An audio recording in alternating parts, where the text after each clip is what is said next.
Isang sanggol ang umiiyak sa loob ng isang masikip na apartment. Ang batang ina ay pagod na pagod habang niyuyugyug ang luya ng padabo. Tigil ka na nga sa kakaiyak. Pagod na ako. At dagdag ka pa sa problema ko. Parang ang tatay mo, ang dami mong hinihingi. Bagamat wala pang kakayahang umunawa ng salita, nararamdaman ng sanggol ang tensyon at malamig na pagtrato.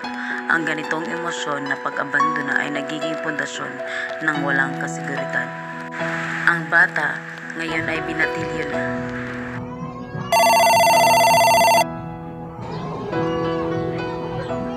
Isa kang pabigat. 2 trabaho ang ginagawa ko.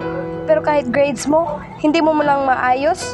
Anong silbi mo? Magiging katulad ka rin ng tatay mong inutil?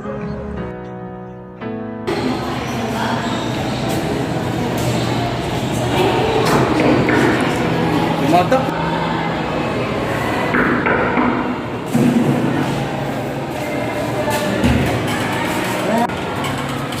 Mahal, nandito ka.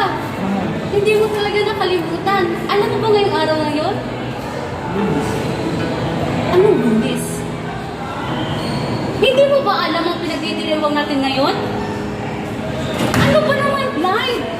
Sobrang tagal na natin. Ilang taon na tayo tapos ngayon, sasabihin mo sa akin Lunes? Tama ba yung pinagsasabi mo? Anong sorry? Mula ngayon, ito na yung pinakahuling araw na magkikita pa tayo. Mayas ka na! Pilitin mo, di ba yan ang iyong puso? Tanging ikaw ang huhubog sa iyong bukas. Huwag mo sanang akalain na tutulog pa ang Diyos. Ang binatilyo, na ngayon ay isang lalaki na nasa edad 30, ay nakaupo sa maliit na opisina.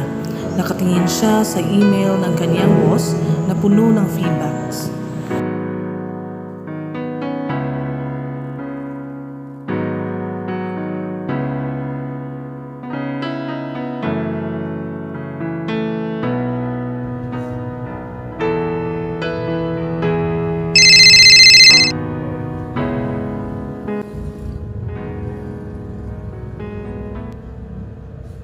Nasaan na yung hinihingi kong report?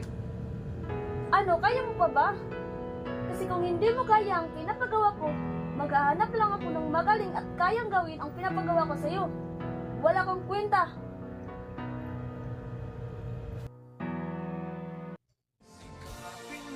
Siguro, inisip nilang wala akong kwenta. Gaya na laging sinasabi ni Mama. Siguro babagsak na naman ako.